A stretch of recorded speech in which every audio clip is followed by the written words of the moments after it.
Oh! Alright, let's show us what's in the box. Top secret. First one is for Grizz. Oh. What? Hang on, what do we got? Dead. Keep going, though, man. You're doing good. Yes! Dude, you punched the fuck out of that, dude, man. Holy fucking shit! So good. Yo, Captain Pear. I didn't know what was going on there. Man. Fucking got him. Fucking got him, dude. Holy shit. Dude, good game. Fucking good game. Are you ready? I knew it!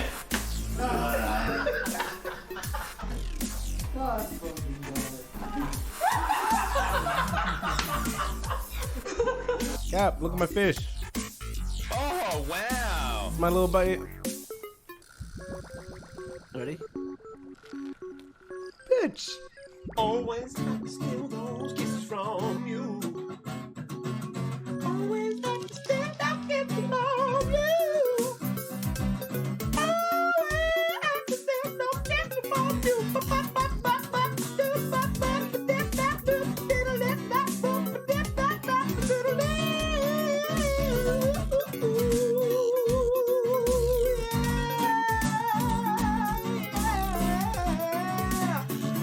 Oh, yeah, yeah, yeah.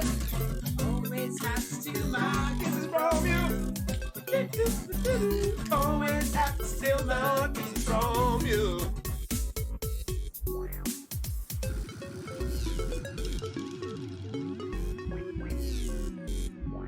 I got two things again. Oh! Alright, let's show us what's in the box. Top secret. First one is for Grizz. Oh. What? Hang on, what do we got? Dead. Keep going, though, man. You're doing good. Yes! Dude, you punched the fuck out of that, dude. man. Holy fucking shit! So good. Yo, Captain Pear. I didn't know what was going on there. Man. Fucking got him. Fucking got him, dude. Holy shit. Dude, good game. Fucking good game. Are you ready? I knew it!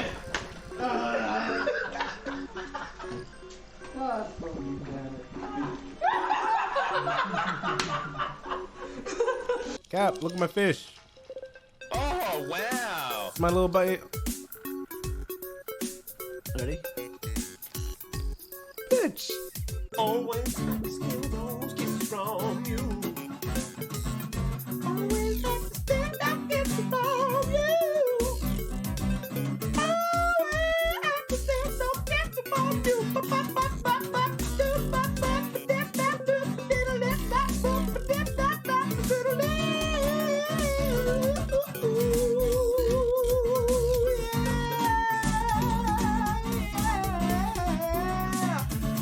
Oh, yeah, yeah, yeah. Always have to steal my kisses from you. Always have to steal my kisses from you.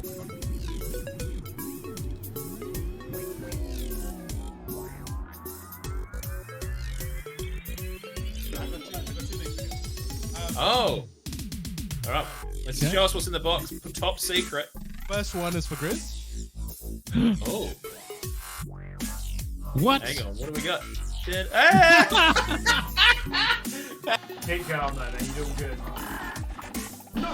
Yes! Dude, you punched the fuck out of that, man. Holy fucking shit. So good. Yo, Captain Pearl. I didn't know what was going on, Shit, man. Fucking got him. Fucking got him, dude. Holy shit. Dude, good game. Fucking good game. Are you ready? I knew it!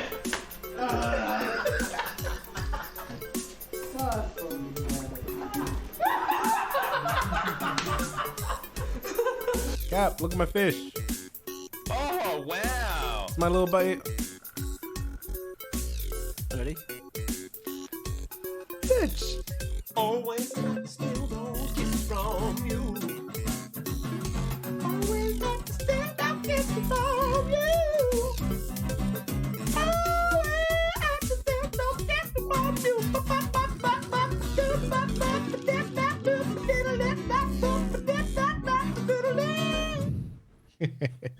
Hey, g'day, legends. G'day, fellas. G'day, you freaking legends. G'day, What's freaking going on, legends? What have we got in here? Oh, fuck, hyena. Where the fuck you Hyena? been, mate? You think you A can just legend. fucking go on holidays without telling anyone anything? That's what we do, not you, pal. Good to see you, though, Blue. mate. Blue Streak. G'day, mate. Blindside Moose. G'day, mate. The Moose Man. I don't know if The you guys Moose saw Man. my YouTube short. I'll explain it in the banter section. That's kind of what Moosey's asking about there. But yeah, some Oh. big time fails, mate. Big time Nice. fails. I do think I saw it. I only saw the title. I didn't watch it, but I'm looking forward to it. Audio levels look good, fellas. Sick. Do we have yeah. are we sharing any media today? I've not prepped Probably any. should have, but given we had an Xbox Direct, that's okay.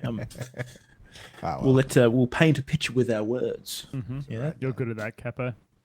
That one's on Thanks, you, mate. mate. all right. In that Bloody- case, Artist. 2 seconds actually. Hey, are we? We're back to the oldies, mate. I like it. switch it up a bit.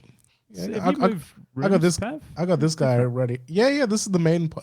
This is the main stream room. I was in the podcast room before, but it's just not set up to how I'd like it yet. So now it's yeah. my storage room. So the room is.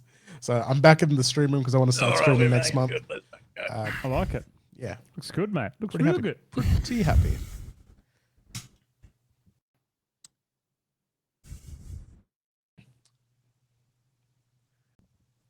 All right. Should we kick it, boys, or what? Yeah. Fuck, Kick I've it in got the dick. Sweaty ass, Jesus. Love it. Delicious. All right. I'm recording. We're all good. Let's kick it in 3, 2. Timer cap. 3, Oh yeah. 2, 1.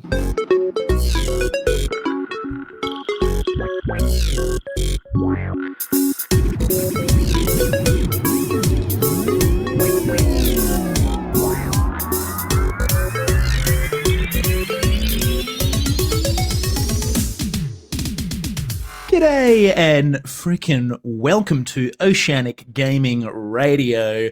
That's OG. We're the weekly podcast that brings you all things gaming news, reviews, everything in between. Bit of banter from your boys. But yeah, thanks for joining us. As always, I don't know what episode this is, but I think it might be 44? 45. 5. Oh, damn. Okay. We're getting 45. there, son. Keep it alive. Well, it is the 30th of January. We're recording this. And yeah, again, thanks for joining us. Appreciate you. My name's Captain Perth. And alongside me, as always, are the wonderful lads, Grizzly Gaming 86 and Pavloverface. How are we, fellas? Ahoy. We good? Hey. What's happening? How we been? Pav, what's news, mate? Oh, I've been chill. I had a wonderful weekend. No Yeah. plans, just worked on God, some that sounds stuff good. around the house. Dude, it was fantastic. It's not often I get a plan-free week. It was delightful. No, you're I always a busy boy. I recommend it to everyone. Yeah, I did all mate, my yeah, you housework. I did a bunch of like Discord stuff. It was good. Oh, look I at feel you. like every Happy week days. we have something that I see on your socials that I ask you about. This week, and in the life of Pav, I saw you holding a large animal of some description. What was the animal and why were you holding it, Pav? It was a it was a chicken. It was a chicken. Is all I I'll thought it say. was Pokemon. Yeah. Well, is there any chicken Pokemon? Torchic? Yeah. Anyway. Yeah. It's named after one, isn't it? Wasn't it Umbreon or some shit? Oh, that's right. Yeah, they named all their chickens after bloody Pokemon. That's right. Yeah, classic. It was a cute looking chick. It was very cute. So who's just friends of yours or? Yeah, that was a friend of mine. It's actually Pixie Lee. She's a cosplayer. Oh. WA cosplayer. She's Yeah. actually fantastic cosplayer. I had her on one of my shows down like back a few years ago. It was really good. Back in the olden days, Back when in you the used olden- to host I know. podcasts. Now you're producing them like a freaking I mad know. maniac. Dang. Hell yeah! Oh, that's cool. Anything else times. that happened, or just working and chill. shit? It was very, like relaxed. It was fantastic. Love it, Yeah. mate. How about you Love it. guys? Sometimes. Oh well, Grizz, you go first, mate. All right, mate. Man, it's all gone into a bit of a blur the old weekend. But I could say some things that I have been doing, Cap. I mentioned this kind of in the pre-show, but I've racked up nearly 60 hours in Roll20 Dungeons and Dragons, which Bro, just like Bruz. just prepping, mate. Just prepping stuff. I haven't even done a heap. Like I reckon I've done about 3 episodes worth. But there is a lot of learning. It's a very steep learning curve for me because, like I have said before, I've never DM'd before, and you need to know your shit inside and out. Because we did a little trial session, and even things like Mikey was like, "Can I put my shield down and attack with my two-hander without using an action?" I'm like, I actually don't know. That's like trying to figure stuff out. So I think we're slowly getting there, mate. I have been gaming, Cap. I have been playing an indie game, but I want to save that for the section absolutely. later in the show, which we'll get to. Yeah, can't hold that one. No, can't hold that one. But Kat, this is news to you, mate. But I think you probably already know this, but I think I have finished playing WoW for now. Oh, mate, you fucking finished weeks ago. I could have told you that for free. I don't blame you. I actually think I'm on the decline as well. I've kind of hit my my main goals for the most part. I might jump in here and there and do some kind of higher keys, but I don't think I'm going to apply myself as much as I have been in the last month or so. Curdy's done with it too for now. I don't know. You know what? Dragonflight was excellent, and I think it was around about 6 or 7 months of game time played for me on WoW, which is a record for me, Cap. Nothing's caught my attention like that for a while. I played pre-drop of Dragonflight as well for a bit, so I think it's good. But I do kind of feel like all we've really got to do now is Mythic Plus progression, raid progression, and then I'm just kind of like, I don't really want to do either of those. So what else can I do? Mount farm or professions? I don't know. Some kind of well, I mean, there is a lot of things to do in WoW, but like it all comes down to how much, whether it's worth your time, I guess, because I mean, mount farming's fun, but I mean, it can be it is highly repetitive. I think this is always the thing with WoW though, Grizz, is the actual questing component of the new expansions is always so much fun. And then it obviously leads into the weeks afterwards of endgame stuff. And, those weeks leading after those first couple of weeks of just applying yourself to the questing and getting a feel for the new expansion those weeks following are always the best because I feel like everything's really well balanced. And people are all kind of progressing at the same speed and whatnot. But now we're kind of at this stage now where kind of everyone's an end game and everyone's kind of doing alts and this and that and everything else. And it's kind of WoW just kind of gets to like a maintenance phase, and we're definitely well and truly in that now. And I mean, you can push yourself as hard as you want. My goal was to basically get Keystone Master, which I got a while back. Yeah, congratulations. It's huge. Thanks, mate. But I wanted to also get a bunch of 17 plus keys passed, which I've done that now, and I've also got an 18 under my belt as well, which is it's not ridiculously high, but it's reasonably high. Yeah. Absolutely. So I've done some pretty high level content in the Mythic Plus scene, which has been I've really enjoyed that, but it's not honestly. WoW has just become a mini game of me signing up to fucking dungeons and getting declined every 2 seconds, and it's just not fun. Right? Yeah. And I could run my own keys for sure, but it's also not really that fun putting a key group together. So I don't know. I've really enjoyed it. It's been really really good so far, but I think I'll be winding down my time a little bit and stepping back into some video games, which is I'm quite looking forward to. Blizzard also does reasonable job at releasing additional content. I know for Shadowlands, I dropped out and you guys kept playing for a bit, but there was some new areas released over time and other bits and pieces, and obviously wings for the raids and stuff. Would any of that, the introduction of that stuff, pull you back in, Cap, potentially? Look, probably. I think, to be honest, they've expended most of their initial content. I'm probably going to have to wait until they have another major patch release, which I would hope feature another raid, completely refreshed Mythic Plus mechanics, which is their dungeons, like their kind of scaling dungeon system. I think that would be the base minimum for me to jump back in and really kind of give it another crack. I don't know. I just kind of feel like I've done it. You know what I mean? So I'm quite happy. I'm quite happy with where I got, and I think I'll probably do some extra keys and try and push some 18s. But for the most part, I'm like whatever. You've got this indie game challenge, hey? Then you're on. Well, yeah, I've got so much shit on my to play list, and we're going to be talking about a game that I'm really keen to give a really really good crack after having played it literally today when I got home from work, because I had some downtime when Ted was asleep, and I thought. Okay. I'm just going to give this game a real quick crack, and it's on Game Pass, so that might be a little hint for people listening at home. You might be able to guess what I've been playing, but I'm just going to. I need to go back and continue God of War Ragnarok. I really want to finish that in the next month or so. Yeah, I'm going to try and streamline it just so I'm not fucking around too much and just get that main story done and. Are you going to be able to do that, Cap? You reckon? We'll see. I mean, like I said, my New Year's resolution this year is to just start finishing some games, and stop getting bogged down in all the side quests and crap that's on offer, and just really start to interface with games in a way that's a bit more.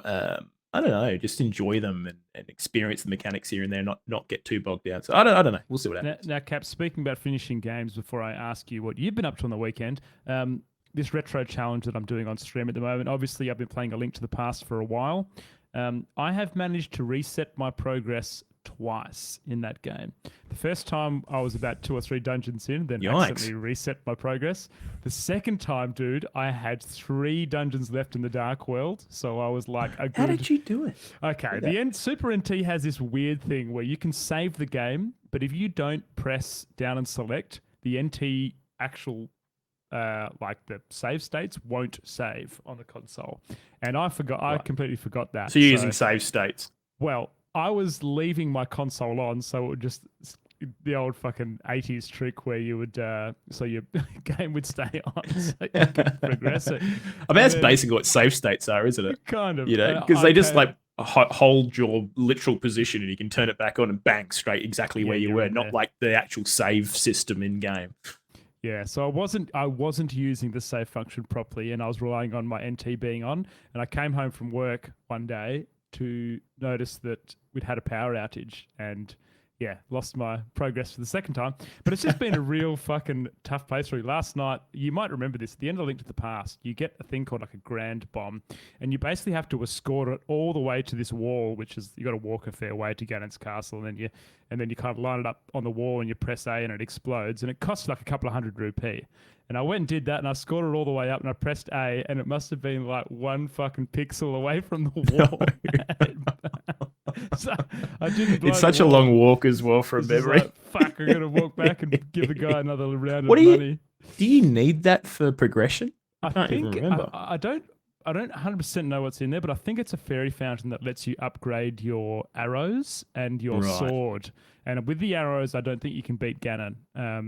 So I think, or maybe you can, or maybe it's harder. Okay. I don't know. I But can't remember that much about Link to the Past, but God, what a game! Oh, Brilliant such a good game, dude. I'm so glad I've replayed it. It's a cracker. Been playing a game that's it definitely takes some cues from that game. Oh. But yeah, I'll give you the full rundown later on. Anyway, But mate, well, enough about me. What about you, Capo? What's been on the Capo cards? well, we had a public holiday on Thursday, so I took Friday off as well. Just thought, fuck it, why not? Make it a 4-day weekend. So kind of just did the same as you guys. Just kind of cruised around home. I think I developed my my idea that I was going to slowly give up WoW over the next couple of weeks. So I think that happened over the weekend. But Yeah, right. Apart from that, what else? I wasn't feeling too crash hot on Wednesday, but it seemed to kind of clear up by Thursday, Friday anyway. So that was good. I kind of worked from home, and I was a bit worried I was going to get bub sick, but no issues there. How you feeling now? days. Yeah, all Feel fine okay? now. I think Yeah. it was just kind of, I don't know, maybe a bit run down or something, but I just felt like garbage. So I didn't go into work the next day. I just worked from home, which was good. And yeah, I mean, obviously I don't want to go into work when I'm not feeling crash hot anyway. I did a rat test and didn't come back positive, so I assumed it wasn't COVID, but you just never bloody know these days, Grizzly Gaming. Very true. That sneaky COVID could pounce on you from anywhere. So, but yeah, other than that, we had some friends whose family are visiting from the UK because they just got married. So a lot of them were flying out on the Sunday. So we caught up with them on Saturday.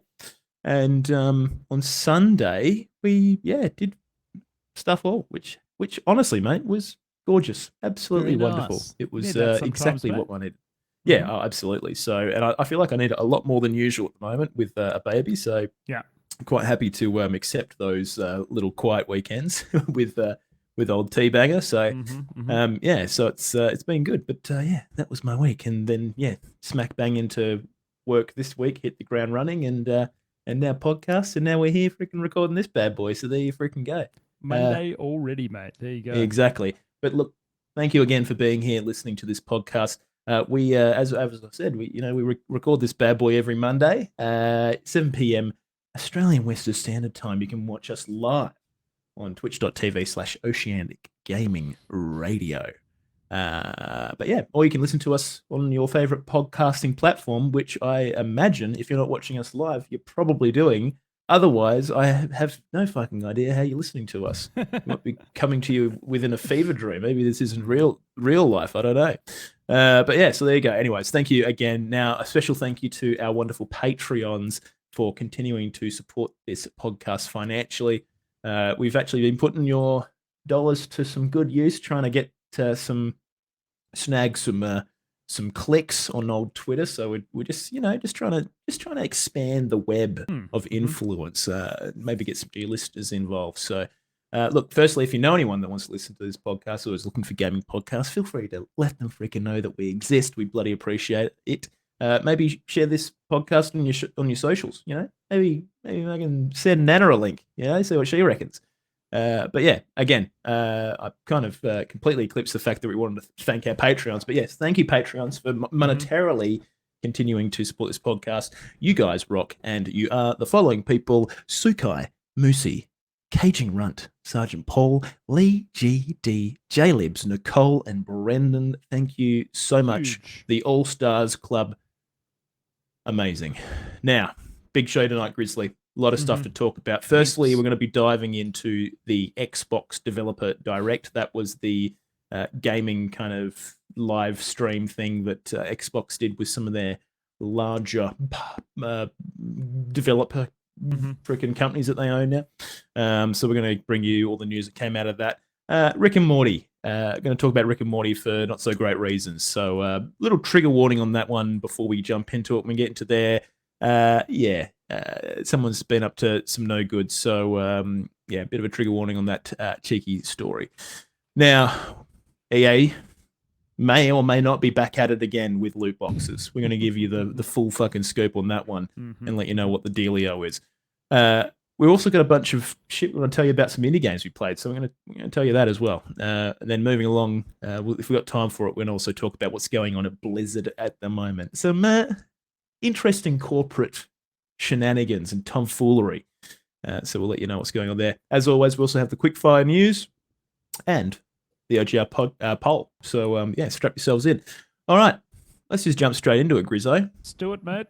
The Xbox and Bethesda Developer Direct is what they're calling this show that happened. Now, I think this was on the 25th, so that would have been, I think, a day or two after we went live last time. So you may or may not know about what's sort of come out of this, but if you don't, I'm going to give you the full fucking insider scoop. So let's start at the very top, Grizz, with the Developer Direct. Now, they announced, they announced this, right? Or was this? I think so. I believe this is an announcement. I couldn't remember if this was the one that they'd already been talking about, because I remember they had, I think it had already been announced, but this was like the first actual gameplay stuff for it. Yeah, right. So this is Minecraft Legends. Minecraft fucking Legends. Fucking new legend. I do kind of like how they're trying to take Minecraft and fill other genres, right? Like we had the almost Diablo-esque Minecraft dungeons, which seems. I wonder how that went. Oh, I think it seemed to do okay, right? I don't think it was huge. It was probably a bit too simplistic, but yeah, maybe not the right genre for Minecraft. Would you agree? I don't know. I just feel like maybe. I think I guess the issue they've got right is, let's be honest, what's the majority market share of people who play Minecraft, right? What age are they? They're probably like fucking 6 to like 10 years old or something, right? So of course it's going to be a simplistic game. I mean, I love Minecraft. I mean, Minecraft's got something for everyone, I think. But the problem is when you're kind of taking the game in a different direction with a different genre, you got to apply your audience's your intended audience to that, and it can result in simplistic systems that maybe don't mesh with older gamers, and maybe it's a bit boring. Now, Cap, this may have a similar issue in my mind, but let's talk about what it is for a start. I kind of watched the trailer and had a bit of a listen to what they were saying about this, but essentially I think it's kind of like a PvP, PvE Minecraft game where you have a base, another player has a base, and your goal is to destroy their base while there's like hordes of enemies and enemies kind of coming in as well. It's almost like I guess it's like a PvE, PvP kind of Minecraft take on this. To quickly intercept, there is a story mode, which I think the PvP, PvE thing is like a separate mode. So is that right? Okay. You can approach the game. I think the whole idea of it is like the game itself is you kind of recruiting, I guess, like Minecraft-esque mobs and enemies as your minions, and you use them to go and raid castles and forts and attack other things, which looks cool. And the kind of, I guess, the perspective is kind of over the shoulder but quite high up, so it's kind of third person, but kind of top down, almost top down. It's still kind of third person though. And it seems like you said, you kind of run around looking for treasures and you can build bases and stuff in the PvP mode, at least. I don't know if that's what you do in the story-driven campaign. I imagine it's probably missionized, but it looks interesting. It's I'm guessing you collect resources to build your bits and pieces, build a base maybe. But it's a bit more would you say a bit more RTS inspired? I would also say it looks a little bit more brighter colors and artistic than the blocky Minecraft that we see. Did you ever play Brutal Legend? No, I didn't. Do you think it looks Brutal like Legend had I think Jack Black was yes, I did see that. I do. Yeah, so I think Jack Black was voiced the main character. Or maybe I'm completely off the mark there. I think he's saying Yeza. Yeah. Definitely. It was definitely Jack Black. Okay. Fantastic game. It was a great game. Basically, the whole thing was Jack Black was like a in-game kind of metalhead freak, and he perfect Jack Black. yeah, exactly, the perfect casting, and it was like it was like metalcore like aesthetic and theme, and all the Ozzy Osbourne was in it as well. Really? Yeah. I'm pretty sure he yeah. was.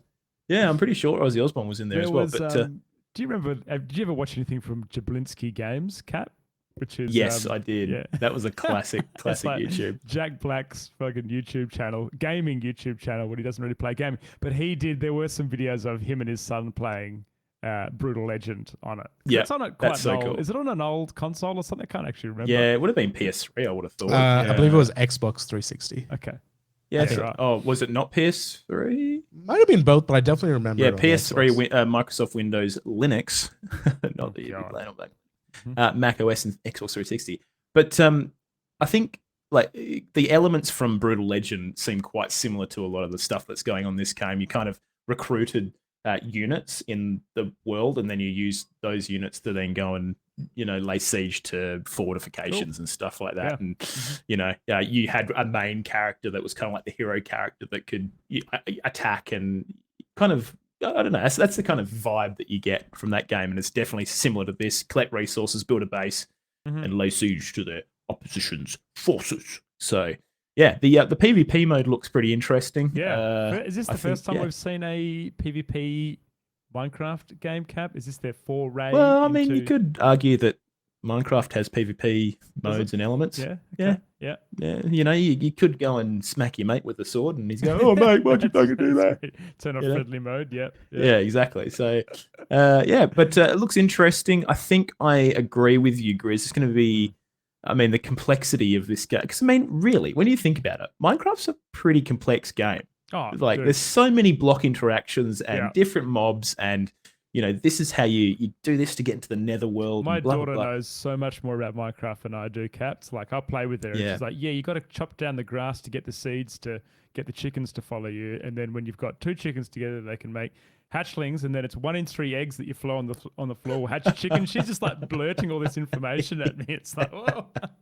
And see, this is what I mean. Like, I don't know if they needed to go so bare bones with their Diablo clone, right? Because Yeah. kids, they will eat it fucking up, man. So I hope that they go all in on this, because I don't know.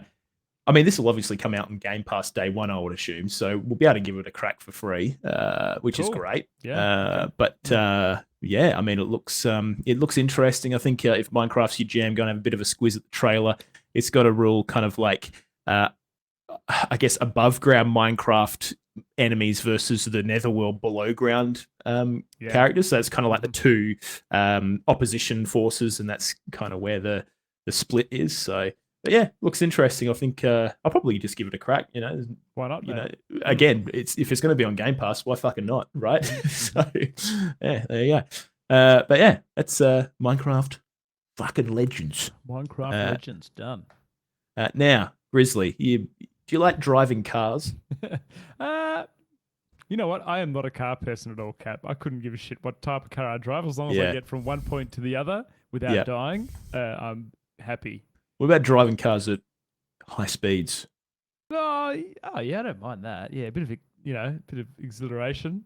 What Why? about driving a car at high speeds using a gaming controller? Oh, that's more. That sounds not too bad, mate.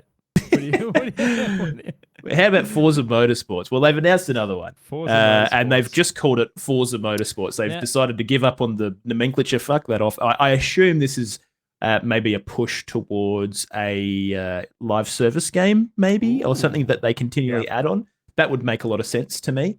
But yeah, look, I think Forza, they're bringing out another racing car game. So those of you that are, frothing on car stuff, then I'm sure you're gonna love it. I think Forza's got a pretty good name. So I mean, I wouldn't have a fucking clue, to be quite honest, because I don't really get into cars either. I couldn't give a shit about cars, but Yep. power to you People if you're a fucking big love racing these enthusiast. Forza games, though. Cap, don't Oh, they? They've yeah. been doing extremely well for the previous renditions. Just like Yeah.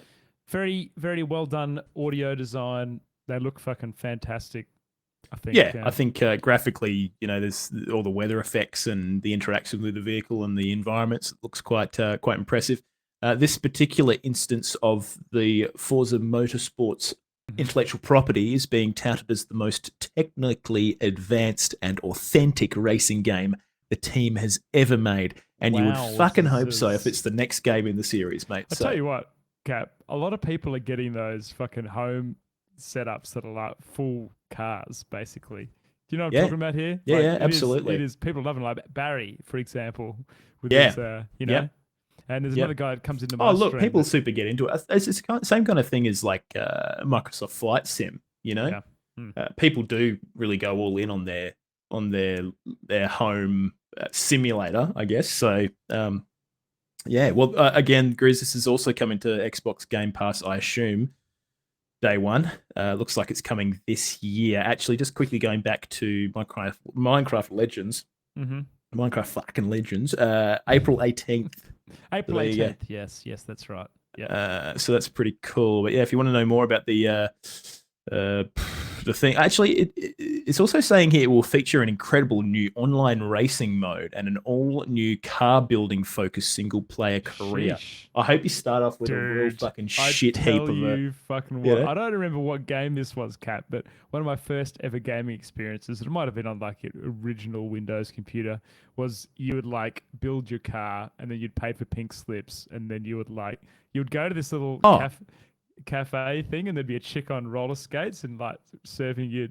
I don't know. Do you know what I'm talking about? You could open a newspaper and see which car you wanted to buy in the newspaper. What was that? Do you know what I'm talking about? I do. I can't remember what it was called. And you could like go to the garage and change your. If you know what it's called and you're listening at home, shit. Send us a tweet or something and we'll announce it next week and we'll tell you what game Grizz is trying to remember. Hot Rods? Is that the one? I don't know if it was Hot Rods. But it was Moosey's saying Hot Rods. I don't know if that's 100%, but maybe. I don't know. Could be the one. Super good game. But yeah. Anyways, there you freaking go.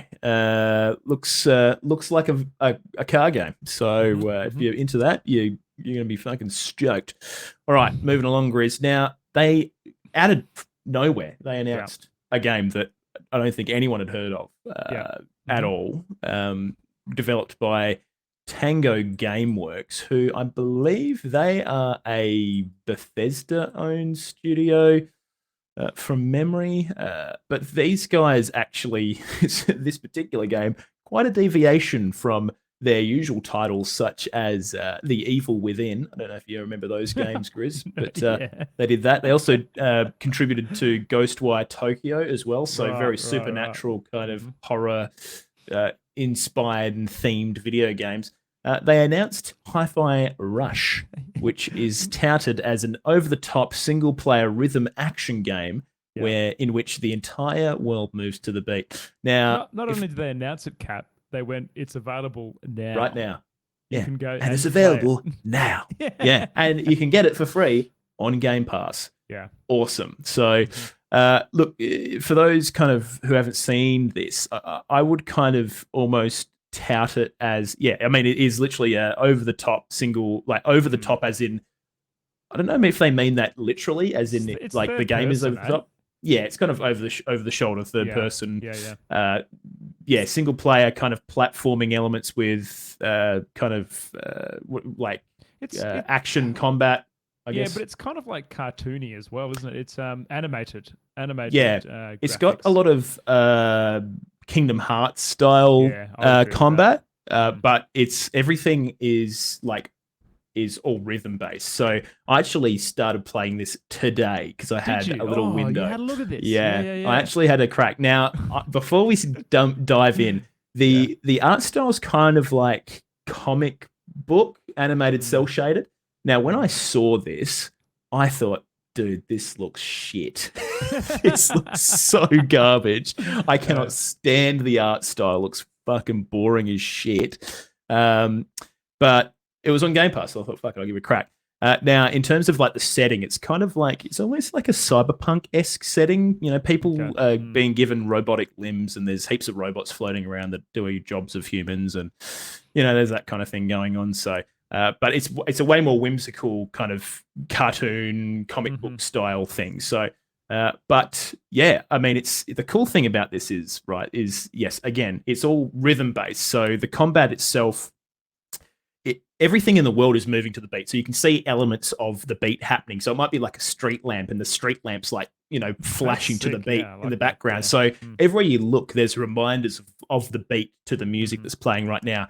And so with the combat, I think they've done it really quite intelligently. It felt like shit at first, and I'll explain why. But so whenever you attack, your inputs will kind of initiate an attack, but the attack will never happen until the beat happens. So so what your aim is to you can mash buttons and you will perform attacks and it'll do damage, but you will do more damage and you'll be able to do more combos and get more resources to do special moves and shit if you attack on the beat and you perform your combos in different ways. So you have a heavy and a light attack, and the light attacks on like the 1, 2, 3, 4, and then your heavy attacks are on every second beat. So you have to go 1, 2, and then you smack it, and it feels really good when you get it going. Yeah, that's it's cool. I actually listened to a YouTube review on this Cap, and the guy was complaining about how difficult it was when you unlock combos, how to get your combos to work. It sounds like a skill issue to me.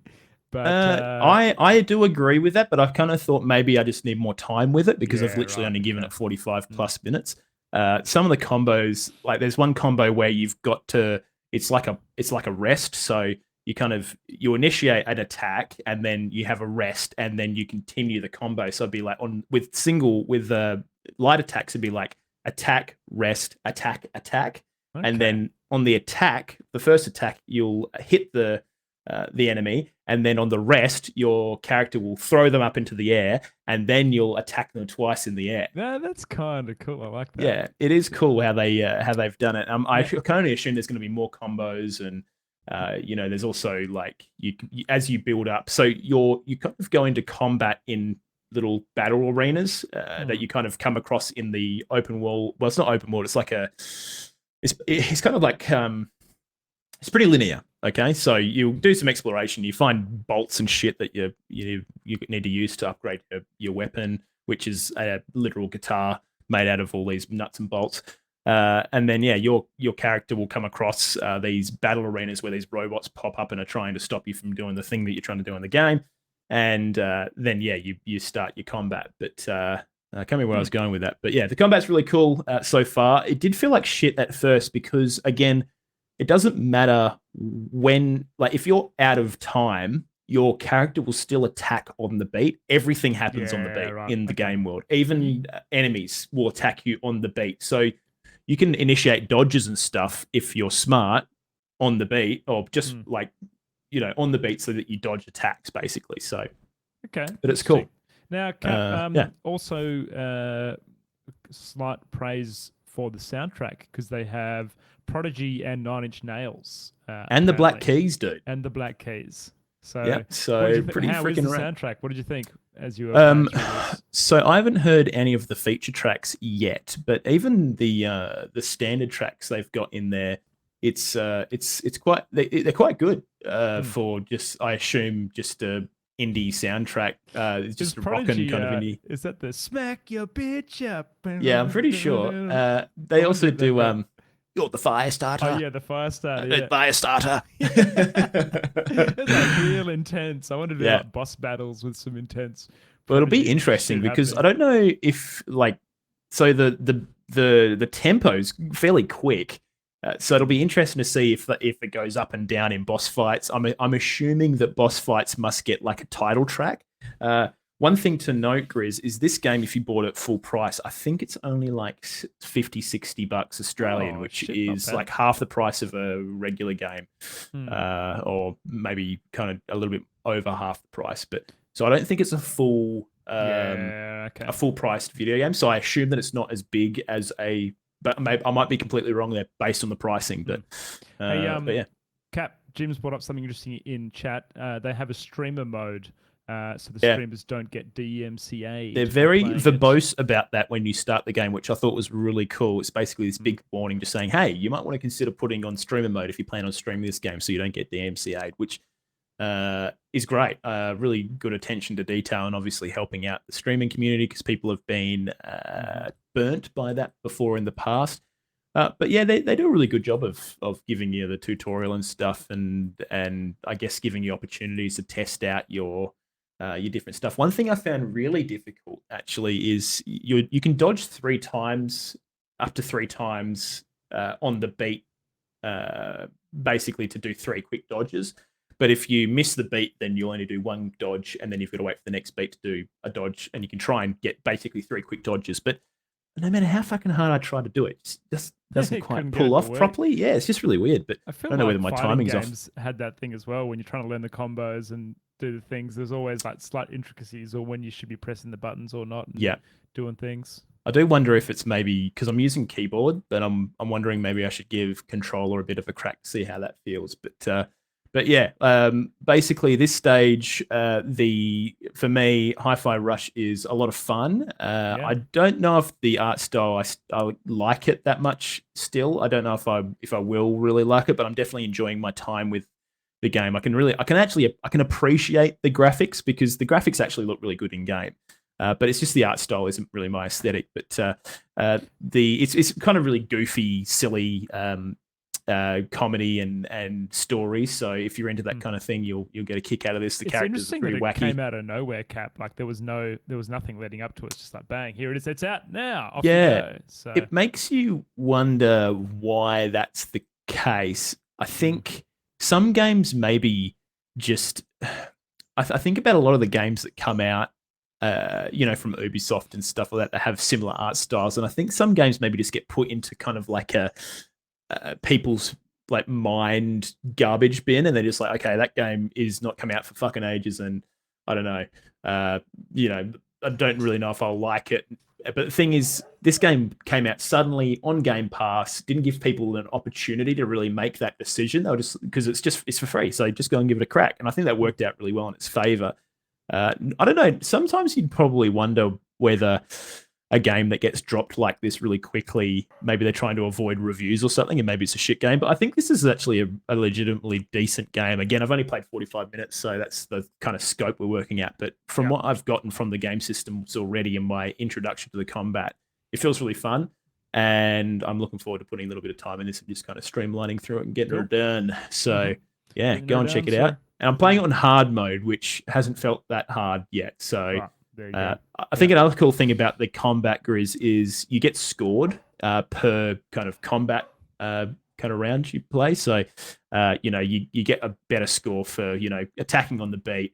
You get a better score for, consistently attacking and doing actions and a couple other things I can't fucking remember. But yeah, you basically get a score out, A, B, C, or an S if you've done really well. So pretty cool. But yeah, so there you go. Give Hi-Fi Rush a crack. It's free on Game Pass and definitely worth a bit of a download if you just want to give something a bit of a crack over the weekend or something. Fun game. For sure. All right, Grace. Now the next thing is the Elder Scrolls Online Necrom. Yeah.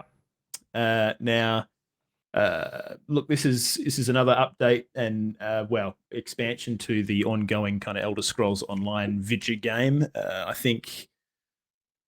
I don't know. It's There's just a new class, more... Cap, the Arcanist. New class, I think. New zone, which is Morrowind inspired. It looks like they're kind of going Lovecraftian with a lot of the stuff. So the new class kind of calls on like tentacles and all this other shit. So they are very Lovecraftian inspired with the new playable class called the Arcanist. I think they've got a DPS class. They got a tank class and a support class. With new abilities. Cap, isn't it? You have a class that can do everything. Exactly. So makes sense because that's just what everyone who's jumping in will probably want to play. But yeah, it was interesting the way they announced this, Grizz. They're kind of like, hey, we're doing this, and by the way, you can play for free right now, which was, I think, a really smart play, right? Because they didn't do the big deep dive into it till after they announced that it was free to play. And then I guess everyone else who wanted to stick around for the rest of the shit, and they watched the big deep dive on it. But you can go and play. I don't know for how long. Does it say how long? But it includes all the chapters, doesn't it? You can go literally all the content right now. You can play for free. all content excluding High Isle, which I think is the current expansion. Right. Gotcha. But the thing is, I don't know how long are they doing this for? A limited time for a limited time, a free trial. It doesn't say how long, but I tell you what, there's a lot of expansions in that game now. It's like where are we? Elder Scrolls Online. Is ESO doing well? It must be doing well enough to be warranting more, continued DLC. I don't know what their play. It wouldn't be anywhere near what WoW is, but it's obviously doing a reasonable amount. I think they've got, obviously they have paid expansions, and I believe they have like an ongoing subscription that you can use to do like you get like bank slots and in-game currency you can use to buy cosmetics and shit. Have you got your hand up for some reason? 150,000 to 200,000 play Elder Scrolls Online per day. 150, 200,000. Okay, that's not huge. No, but it's still pretty not small. Considerable. I mean, because also, again, don't forget that some of those users, wouldn't be paying the subscription fee because it's an optional subscription. So, yeah. But anyways, I mean, look, we have no idea how much money this game's making, but presumably enough to continually bring out a new DLC every year. Their first DLC was Morrowind in 2017. They then had Somerset, Elsewhere, Greymoor, Blackwood, and High Isle. So they've released one every year. Right. Okay. And now they're obviously releasing this year's content, which is going to be, what's it called? Cap, now you finished with the WoW, mate. You can go play ESO. Dude, I have played ESO, and I think it's pretty fucking average. I don't know. It just feels really insular. It's like if World of Warcraft is Morrowind, and all the intricacies and attention to detail, but the jankiness as well. Yeah. Elder Scrolls Online is the sterile, boring fucking Skyrim. Okay, that's what it is. Skyrim's good, man. I don't know what you're talking fucking boring game. They completely gutted it and made it boring as shit. But yeah, that's my opinion, and I will die on that hill. But anyways, look, I think I don't know. There's something about ESO that it's not quite as palatable to me as other MMOs. It just kind of feels like it doesn't look good either. It looks like it looks shit. like Elder Scrolls games, which is this. I don't know. I don't think the Elder Scrolls games won people's hearts with the way it looks. Put it that way. No, which is fine. But I think the issue for me, Grizz, probably more so is Elder Scrolls Online feels like a single player game where you run into people doing the same content as you, which is not an MMO. That's just like incidental social interaction. So I mean, I know it's got dungeons, I know it's got raids. So don't fucking write in and say, mate, you have no idea what you're talking about. I understand those things exist, but I don't know. There's just something about it that just doesn't feel quite MMO-ish to me. The other thing that bothers me immensely, Grizz, and you might notice this when you watch the YouTube videos of this particular this game, is all the characters look like they're scurrying around like mice or some shit. They look like they're really low to the ground. It just really bothers me. So I'm sorry for shitting on your game, ZeniMax, but it's just not. It's not for me. I'm really excited for everyone that's going to enjoy the Necrom update. I'd love to hear from someone that actually plays it, and you can tell me the good things about the game that you love. Oh, I'm sure there's lots of things, but none of them I'm telling anyone about. So there you go. All right, Necrom coming to you in June. So there you fucking go. Yeah, the next one's probably the biggest announcement of the lot, and we've already been here for an hour, Cap. Have we? Fucking hell. Like I actually reckon Hi-Fi Rush is the biggest announcement in my opinion, but yeah, absolutely. So Arcane Studios, the guys who created such masterpieces as Prey, the Dishonored series, and they also came out with what was that? A Time Loop or Death Loop? Oh yeah, is the one. Loop. Yeah. So they made that. They're bringing you a vampire open world cooperative multiplayer vampire hunting freaking thing. A lot of people thought it was Left 4 Dead, but it's not really. I would say it is closer to Far Cry with kind of some small repeatable elements. You can do it in co-op. and you basically run around on this big island that's got fucking vampires all over it. You're trying to rout out the vampire menace from the island for some It reason. does kind of. I can see why people would say Left 4 Dead because it gets the vibe as a team shooter.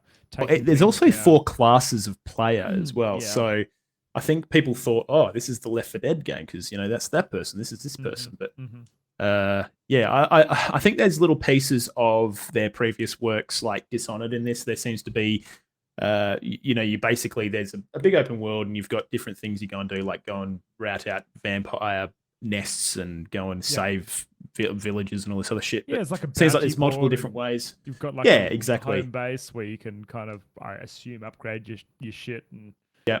hang around and do things. But Seems I like there's a think lot of that- different ways to approach each mission or each landmark as well, Grizz.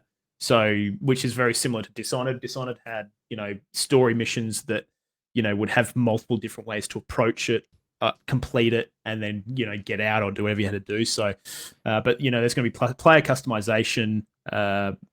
So you can customize your person, I guess, resources to do that. And Now, yeah, I Kat, don't know. You don't like the look of this game. Tell me why.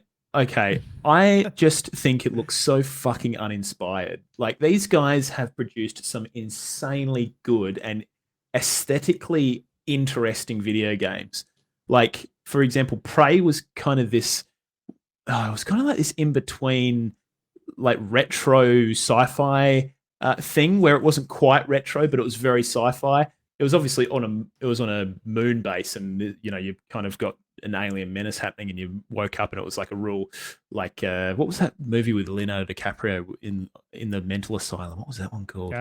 Shutter Island. Yeah, it was kind of a Shutter Island vibe almost, because like you didn't know what the fuck was going on, but it was you all along kind of thing. But anyways, so they've done that. I mean, Dishonored is, that steampunk Victorian thing. And I think they did a really good job of doing that. And it was really grim and kind of, just kind of grotty. This is just, I don't know. I just think it's fucking boring.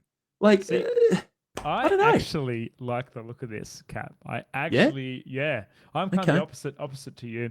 And there was a comment in the Reddit thread where this was discussed, where someone goes, it kind of looks like a cross between Far Cry and Borderlands, which could be fun. And glad it's on Game Pass. It does. I mean, it almost strikes me as being Fortnite-esque graphics. Cap. It's kind of like, probably a little bit grimmer and darker than Fortnite. Well, a definitely little bit grim and a darker bit more with the bloodied. vampires and I'll bits give you and that for pieces. sure. I don't know, Grizz. There's something about the aesthetic they're going for, and I think it's just on an island, like an island called Redfall. I don't know. It's just, I don't know. you I'm just think- not that interested. Do you think the co-op nature, a story-driven co-op game, will? I feel like that is its differentiator. If this was a single player game, a story-driven game, It'd have to be pretty fucking good, Grizz, to make it me would want have to play to this be. over another game. To be quite honest. yeah, Also, the other big issue I have with it is, like, all the characters are like sassy millennials with like stupid fucking bullshit to say the whole game, and that's just going to piss me off. I just Sheesh. don't know if I can do it. Well, So I don't know. It there is just a recent game that was like that came out, Cap, and has been absolutely slammed by Yeah. people. Which I think we got a story in the quickfire to talk about that particular game. I don't know. Have you heard the dialogue in that game, I'm Cap? trying to. What game is it? It's the fucking Forspoken. Is that what it's called?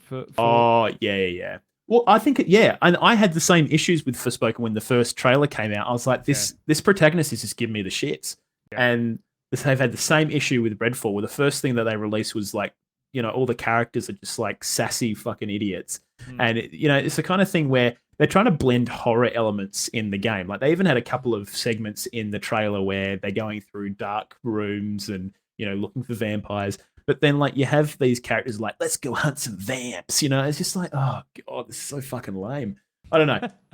Honestly, the aesthetic is like okay. I just don't think it's that interesting. I've just seen Arcane do better, and I think the worlds that they've created, like, this definitely has a more comedic, funny, whimsical kind of thing going on. But also, they're trying to do horror, which just kind of doesn't really mesh well with me. But then they've created other games that have been like really gritty and I don't know, just really good universes and lore. And I don't know, this just does not appeal to me at all. Well, we'll see how it goes. I think it could go Absolutely. either way. I think it could go either way. Look, the cool thing is you'll be able to give it a crack for free on Game Pass, Yeah, and I Game Pass. probably will. So we'll see what happens. I'll probably play 10 minutes and see if it captures my eye. So, but yeah, anyways, that's all your games that are coming to you from, soonish from the Xbox Developer Direct. So yeah, strap yourselves in. All those games coming free on Game Pass. Except, hang on, probably not Elder Scrolls Online. I don't think that comes out in Game Pass for free. No. So, Cap, So, up the very top of that Reddit thread, there is a score. It was a vote. So, Developed Direct scored 7 out of 10 from just under 3,000 votes. So, people were relatively happy with the showing for the Developer Direct. Yeah, hang on. Was that which score was? Well, actually, this is probably a good time to go through our fucking poll of the week, Chris. This is the start of the. I reckon it's probably a pretty good time, mate. See if it aligns with Well, the Reddit thread. Yeah. Well, Absolutely. let's have a bit of a squiz. So, anyways, this week we asked everyone, on Twitter. We run a Twitter poll every week. You can go to twitter.com/OGR show and vote in our weekly Twitter poll, where this week we asked you what you guys thought about the Xbox Developer Direct and what you'd rate it. A+, B, C, or D minus. Chris, do you want to go through the results of this week's poll? Absolutely. My dog's in here being a peanut barking at me right now, so I was on mute there for a second. That's all right, mate. I may have to. Kev's given us his thoughts about Redfall. Said Yeah, it's he fucked. Like it, Kev, shush. Right, Cap. OGR Twitter. I'm going to kick him out. Hang on. I'll go through the results while you kick him out. All right, so we had for D minus 9.1%. A plus and B both got hit with a 27.3%. And the winner vote this week was a C with 36.4. So I don't know. I think most people are kind of given it vaguely 50% pass rate. So, I think people were fairly reasonably happy with the Developer Direct. And, 50-50. So they've done okay. I think overall, probably for me, the thing that, I don't know, they kind of had this live stream for a bunch of games that's okay. Apart from Hi-Fi Rush, which actually turns out to be pretty cool. But also that looked really okay-ish as well when I first saw it. So it just seemed to be an okay-ish Developer Direct. So yeah, I'd agree with that. There was nothing there that was like, whoa, this is going to be amazing. And holy shit, Elder Scrolls 7. I don't know. Yeah. What's the next one? 6? I can't remember. Yeah. Anyways, it wasn't out of control, but it was just okay. All right, moving along, Grizz. Yeah. Now, this is the story we're going to have a quick trigger warning for everyone listening at home. If you're not, don't want to hear about Justin Roiland's and how he's been a complete fuckwit, probably maybe just mute for the next 5 or so minutes. We won't go for too long on this bad boy. But yeah, basically, if you weren't aware, Justin Roiland's has been accused of basically being a complete toss. I can't remember the exact, what was it? He has couple of things. Yeah, he's done the one he's been summoned to court for was domestic battery charges. So basically domestic violence. So there was also a fucking bunch of text messages about texting a minor as well. Yeah, so it looks like he might have been grooming as well, which is super gross. Now, the charges that have been laid against him are from 2020, and they're only just recently kind of breached into the public space. So, but since this has all kind of happened, Adult Swim has kind of completely cut ties with Justin Roiland and announced that they'll continue Rick and Morty without him. They've got 70 episodes or some shit that have been approved since 2018 that they've got to pump out. So, they still want to milk that cow. So, how well will Rick and Morty go without one of its co-creators? Who knows? I'm sure Dan Harmon can probably... Doesn't he also voice the two main characters? Anyone can do those fucking voices. I'm telling you right now, there are so many voice actors that everyone's like, how are they going to voice Rick and Morty? I don't know how. Mate, there's one of the guys at work does a fucking awesome fucking Rick impression. We're not going to call him out and dox him on this podcast, but he can do it. Cap, have you watched Adventure Time at all? And if you Adventure Time. haven't, Yes. It's fucking great show. Yeah, Anyway, with there's Finn and the dog. Yeah, Is Finn that the dog. Justin Rollins as well? he does the Earl of Lemon Grab, which is that lemon character that he just basically goes lemon grab and makes all these fucking weird noises all the time, Okay. and he's like this real creep. But Right. Well, look, I think to be honest, I don't know. I don't think Justin Roiland's sense of humor and what he brings to Rick and Morty at this stage is particularly difficult to replicate. I think it's a fairly known quantity now, and I think Dan Harmon's going to be fine to continue to produce these Rick and Morty episodes with the classic Rick and Morty kind of humor. I don't think they'll have any issues voicing Rick and or Morty because, you know, there's plenty of people looking for voice acting work, and there's plenty of people who can do really fucking good, you know, copies of voices. So I don't think they have any issues there. Now, he has also stepped down as CEO of Squanch Games. They are the guys who created what's it called? High on Life. Yeah. So it'll be interesting to see what happens with that studio. One story that I did see that popped up was basically just talking about how, you know, I think Justin Roiland, the majority of his stuff was voice work and the initial game kind of design and overarching idea of the game. Just Justin Roiland was like, what about a game where I pretend to be Morty, basically, and I voice every single gun in the game? And that was kind of the ongoing thing. And then, you know, obviously, I'm sure there was a bit of voice. Well, there was definitely voice work and stuff. But yeah. So anyways, look, long story short, he's a complete fucking idiot, as far as we can tell at this stage, until, you know, the courts come out and say otherwise. I mean, to be honest, the text messages were enough for me to go, whoa, okay, you are a piece of shit. After the fact too. And it's just, you know, yeah, not a nice bloke. Exactly. So so there you go. So you know, do what you will with that information. I don't know if I will actually give High on Life a crack now, to be honest. It just kind of leaves a kind of a sour taste in my mouth. So I think I'll probably just let that one rest on the Xbox Game Pass pile. So there you go. All right, moving along, Grizz. EA. Yep.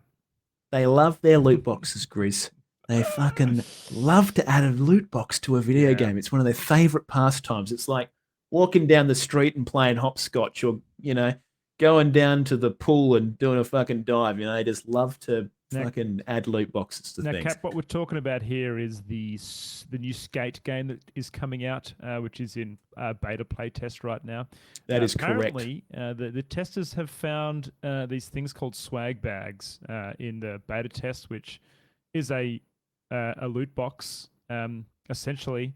Now, getting into the weeds on this, Cap, I think there seems to be two currencies you can buy these swag bags with. They're either currency earned through the in-game, but there's also a premium currency called taps.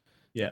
Taps and stars. Stars being the free ones you get, and then taps being looks like purchasable economy that you can use to buy these loot boxes. Yeah. So the taps, I think it was stars are the free currency, which you unlock by doing challenges and shit. But you can then use presumably paid taps. They don't know for sure whether they're paid yet, but it seems like it'll be a paid currency to buy stars, which you can then use to buy swag bags. Is that the idea? I don't think you buy the stars. I think you just use the taps as an alternate to the stars to buy the. Well, it says here previous data mines would suggest that you'll also be able to use another in-game currency called taps to exchange for stars if needed. Oh, okay, maybe you can. And then loot box. Here we go. Loot boxes are priced between 2 and 3 stars, with 3-star loot boxes having the more desired items in them. So there you go. So you could. It seems like. It seems like that's maybe what was going to happen. Anyways, there's been an update on this story, right, Grizz? There has been an update on this story after they published this story, which I'm just trying to think who actually published it. I don't know. Whoever published this story, EA came out and said, just a reminder of some of the things we shared in episode 1. There will be no pay-to-win elements and no paid loot boxes. Yeah. So there you go. So theoretically, maybe the taps aren't paid, or I don't know. Well, here's the thing, Cap. What happens if you buy a currency and then you trade it for the stars, and then you buy a loot box with it? Is that routing the no paid loot boxes piece, or what? Well, I don't know. I would hope that they would put in brackets, maybe optional paid loot boxes, Yeah, or fuck. can be paid for, or unlocked. I don't know. Now- I mean, it's all going to come down to how exactly this all kind of actually is implemented, right? They are being very careful, and they have to be very careful. And I want to bring this up with you. Around different countries have, and we're going to get into this into the next Oh, man. section of this. Different countries have Countries are different- banning loot boxes left, Yeah. right, and center. It is And- not worth implementing something like this, and then two fucking days later, another European country goes, "We're not doing loot boxes anymore, fellas. So fucking get them out of our game." So it sounds like in this case, Cap, I think they're like trying to circumvent some of the laws because you can actually see all the rewards that are in these loot boxes. There's 5 different things you can get from each loot box, and they clearly state those. And then you get one of those 5 things when you open the loot box. So you've got a chance. Yes. I think it's I can't remember. I read through some of the loot box laws. I can't remember which country it was, but one of the caveats in there was that you needed to show what was available in that loot box, or you needed to show clearly what you were buying, the product that you were buying. So whether this ticks that box, I don't know, but we shall see. We will find out now. Tsukai's saying, "God, why do they have all different names for the currency? I can't keep up with this shit." And that's exactly why they have different names for this currency, Tsukai, to obfuscate and abstract the fact that they're trying to grab money out of you. Now, again, we don't know exactly how these stars and taps currencies are going to be implemented into the game. But yeah, there's obviously Diablo some Immortal concerns. did something similar with their currencies, like things named and looking very similar. One was paid and one was earned in game, but they had different different Dude, meanings. This is that thing that we were talking about the other day about Fortnite with how it was doing. What they called it? Dark patterns. A dark pattern, yeah, 100%. This is a dark pattern. So they use like nomenclature and they use complex systems to hide the fact that they're pulling money away from you, or just shit like that. So I can sneaky. But look, I'm pretty sure from the get-go, Skate was saying that they're going to be like the only paid stuff will be cosmetics. So, and it seems like the marketing is still that way based off that thing. So I don't know. We'll see what happens. Well, it's important to note here, right? Skate is a free-to-play game. Yes. And they're developing it, and quite frankly, it looks pretty dang good when you look at some of the stuff that's come out now. Apparently, the beta playtest has gone pretty well, so it's going to be monetized somehow. How they monetize it, I guess maybe they're playing with this loot box idea, but who knows? Cap, what are your thoughts, mate? Maybe that's a good lead into the next round. What do we see as acceptable monetization? I mean, there'll almost certainly be a battle pass if they've got a free to play game. I'm positive that they'll probably have like a cosmetics. I mean, just look at like Destiny, which is a paid game, by the way. They have a free to play track and a premium track on their battle pass system. They've got cosmetics you can just buy for a set price that aren't available on those tracks. So I'd imagine that Skate will probably do something similar. The loot box thing, who knows how that's going to be implemented. I'd say that's probably what they'll do. There's plenty of things you can do with skateboards and the characters that ride them, and to fucking make it your own, and they'll make you pay for it. Yeah, and Jim kind of says there, hot take, I don't mind loot boxes for cosmetic stuff only. I kind of agree to that, but something also to add on top of that, I also like free-to-play players to be able to achieve what a paid player can. So what I mean by that is I like, if you want to grind the game out and buy loot boxes with in-game earned currency, but you got to play a shitload of the game, I like that to be achievable. Or if you're someone that goes, actually, I don't mind buying skins, cosmetic skins, I'm going to fork out and buy some skins. I like a game that you have options to be able to do both of those things. Yeah. Things that are paywalled, cosmetics and stuff and loot boxes, maybe if you call them loot boxes that are paywalled. I don't know. I still kind of feel a bit funny about that. I would rather have everyone being able to unlock the same things. Paid or played. Yeah. Yeah.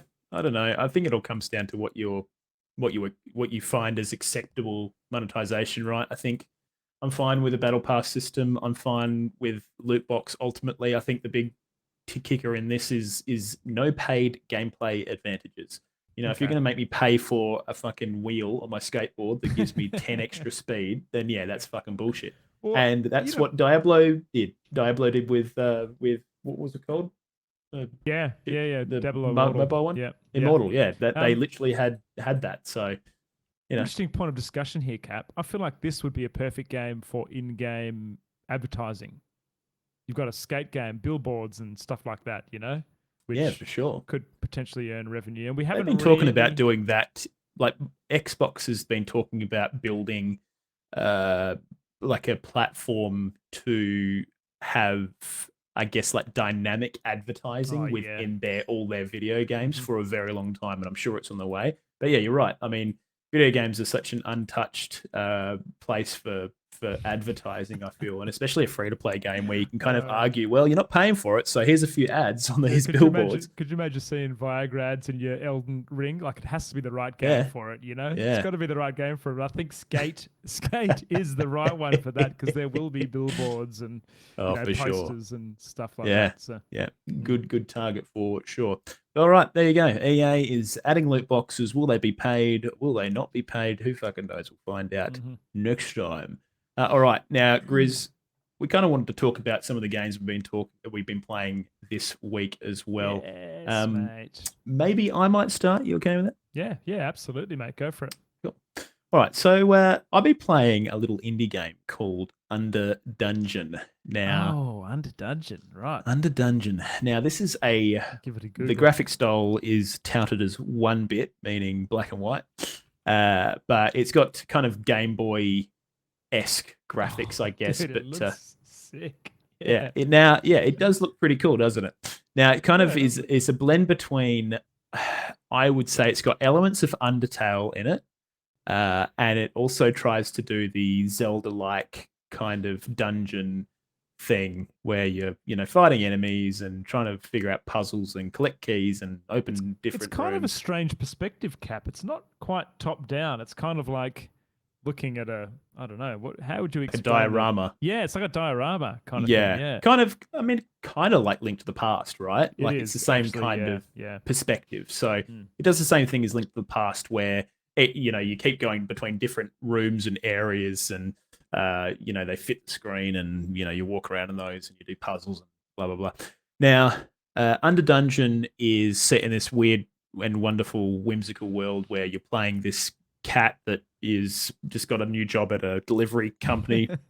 Okay. And you Cool. keep getting these missions to go and deliver shit to these places, and every time you get a mission, you basically go to this new place, which is basically the dungeon. You might have to go and take a fucking, I don't know, a jug to this person at their manor, and then that manor is like the dungeon. They're like, oh, delivery boy, thank you. Also, can you help me get inside my house? And then you got to go and find a key, and then you go inside, and then you got to fight a boss. And anyways, it's not too bad. I think the big issue for me is there's not really like an overworld. So you're just kind of going, you have this kind of office you keep going back to, and you get these missions there, and then once you accept the mission, which is the delivery, then you go to deliver the item, and that's kind of the lead in as to why you've gone to this place, and then you're doing a dungeon, and there's kind of puzzles and stuff. You get new abilities and items and stuff which help you do certain things. So I've got like a jump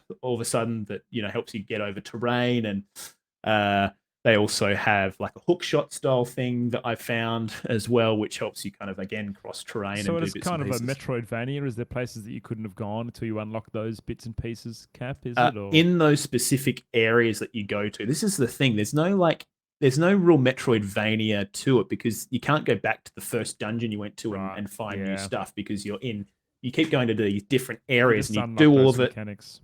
Yeah, and then you go back to the office, and then you get a new delivery quest, and then you go to the next place. So it also has these little random elements of like random mini games with NPCs that are kind of like Undertale-esque. So there was this one particular thing where it's literally like that heart mini game where you're trying to move the heart around in that little box and avoid laser beams and stuff. So they literally had that. So I don't know. It collects from some pretty big games, and I don't think it delivers particularly well on it. One real big issue I've been having with the game is when it comes to diagonals of boss's movement and boss and enemy movement and just your own character movement, just the diagonals just don't feel good. Like whereas in Link to the Past and stuff, when you move diagonally and you attack diagonally, it kind of feels good. Whereas in this, it feels like shit. And when the boss is on a diagonal, I just go, fuck, I need to try. It needs to be up, down, left, or right of me. It can never be diagonal. So it just feels weird. So I think I liked what they were trying to do with this game. I just don't think they executed it very well. I think there's still something to like, probably for some people. Some people might see this and want to give it a crack. It was like $2 on the Switch, so I just picked it up and went, fuck it, this looks good. I tell you what, mate, like it's so nice seeing those art styles coming back and being popular. For sure. Absolutely. Yeah. But yeah, look, overall, I'd probably give it like, I don't know, maybe a 6 out of 10. It's been fine, but I think some of the combat elements, just the way that the character's moving and that diagonal issue for me, I just feel like that's so important in a game where it's basically a 2D game, right? Because you're going up, down, left, right, and diagonal. So if you can't really execute on that well, it just doesn't feel right to me. But yeah, also I think just the overarching story and the kind of whimsical storyline, it's just a bit average, you know. Okay. It's I didn't bother kind of reading the dialogue, just kind of smashed through it, and it's been good. It's been fine, but I mean, if I'm going to play Zelda, like I'd rather go and play, I don't know, probably Tunic or something like that. Yeah, absolutely, mate. So it's been okay. But yeah, if you guys have any suggestions for indie games in the coming months, please flick me a tweet or drop us an email at oceanicgamingradio at gmail.com. So I have one for you, Kat, but I'm going to talk about that next. I actually have 2 games I want to talk about. If I can, mate. The first one is Dark Tide. I had a night with my brothers and a good friend, maybe like a week and a half ago, playing Dark Tide. I think I might have even talked about it on podcast, but yeah, we all suffered a few crash to desktops while playing, had some stability issues, and not only that, I just kind of felt like the gameplay mechanic was not rewarding. So, Dark Tide, by the way, guys, is a Warhammer 40k remake of the pretty popular Vermintide series. But the thing that got to me, Cap, they have this like mechanic where Vermintide had this great thing where you'd play through a level, and then depending on how well you did and what you did, you would roll these dice, and that would determine your rarity of loot. Now, the way Darktide works is that you earn currency, and then they have a shop that you can go spend your currency at, and the shop refreshes every 30 minutes of in-game time. Yeah. Which is fucking annoying, because you might go and do 2 runs and you got 5 minutes for the shop to refresh, and you literally will go, let's just wait around for 5 minutes and wait for the shop to refresh. Yeah, and then you might just get shit. And you might just get shit. And it's just like completely not rewarding to the player. For loot, which I feel was such a strong driver in the first game, in the Vermintide series, and I just really miss the loot rolls at the end and being able to see the hard work that you've put in for your rewards. It's just not there. Now, off the back of that session, us all walking away going, oh yeah, the game kind of sucks. Fat Shark actually came out last week with an open letter to their players, basically saying, yes, we recognize the stability issues. We recognize that the gameplay isn't rewarding. And they have suspended their future content update, which was due next month, February, where they were going to be releasing more premium cosmetics, as well as some other bits and pieces to solely work on stability and gameplay enjoyment through crafting and wow, pieces. Dude. So it's a real shame, isn't it? Because I mean, they hit their stride with Vermintide 1 and 2, and I know that those games had some content issues as well, but I feel like the kind of general overarching stuff was still pretty solid, and people could get a really good feel for the game out of the gate. But I definitely felt it when I played, in the early access. I was like, there's just not much going on out of the missions, which, the missions are great, don't get me wrong, but I kind of want a reason to keep going and doing missions. Yeah, the gunplay felt fantastic. Like even the classes and the different things that they could do were great. But yeah, agreed. Yeah, it's just well, I mean, Steam at the moment, Grizz, mostly negative. overall arching reviews mixed. So Is that right? Okay, yeah. I mean, yeah, you know what? Like we saw the evolution of Vermintide, and they by the end they had quite a good solid game. So look, I well, still think mate, Fat Shark can fix it, but Vermintide 2 very positive in recent yeah, reviews, and all reviews very positive. So there you go. you would think that maybe they kind of by now they kind of know. I mean, they're basically just recreating the same game every fucking time, right? It's just the difference is it's now kind of a little bit more FPS focused in a different setting. But this is the issue, Cap. I feel like they didn't do that. I feel like that's what I was expecting going into Darktide, which was a Vermintide 2 remake in the 40k universe. But the loot systems are different. You got a timed shop. The crafting is different. They've got all these like paid cosmetics that if people aren't playing the game, they're not going to buy the cosmetics. So, I feel like they should have taken a lot of what was great about Vermintide and Vermintide 2 and gone, let's do this for the 40k universe, but just missed. They just didn't do that. So I think that's part of the issue. yeah, Jim is saying in chat, why do they need to fix it though? Why can't they release a complete game? And I don't know. I kind of just think that this is, Fat Shark are an indie developer, really. I mean, they're using the Warhammer intellectual property to generate their games, but I mean, I don't know how much that money they made off Vermintide 1 and 2, but after licensing and all that kind of stuff, it might not have been an awful lot, maybe enough to keep the company going or, that kind of thing. But I think when it comes to smaller devs, like it's very fucking difficult to go, let's make a game, plan to make the game, product manage the game entirely. Yeah. And over that whole time that you're developing that game, you've not made a fucking single cent. Right, so that game's in development for 2 to 3 years. How do you pay those people, right? The only way to pay them is to release the fucking game, And so they're probably going, okay, release date's this. Let's try and get that game done for then. They've obviously come to that release date, or some developers go, okay, we're going to be pushing the game back because it's not quite ready yet. These guys probably went, we need money. Let's release this bad boy, release it as early access, try and get people on board and make some cash, and then fix it later. That's the general. In my opinion, I think that's why a lot of developers do this and why it goes down like this. But I agree. It sucks. The game looks great, and the gunplay is fucking excellent. And there's quite a good range of guns, and the abilities are great. There's some things that are excellent about that game, better than Vermintide 2, in my opinion. But I think I prefer the setting, entirely. I think the setting is way better. But yeah, I think ultimately it does suck. I don't know, why did they leave it out of why did they just take it out of early access? Why don't they just leave it in early access? That's a completely different question that maybe there's a general kind of sentiment there. I don't know, but I guess I think it's definitely undercooked behind the scenes either. We see other dev companies struggling right now as well. For sure. Who knows what they're like? I mean, it's uncertain economic times, so I mean, they probably got fucked by COVID, work from home, and everything else, and they probably just went over budget and over time and had to release it. I think it was delayed, wasn't it? This game, can't remember.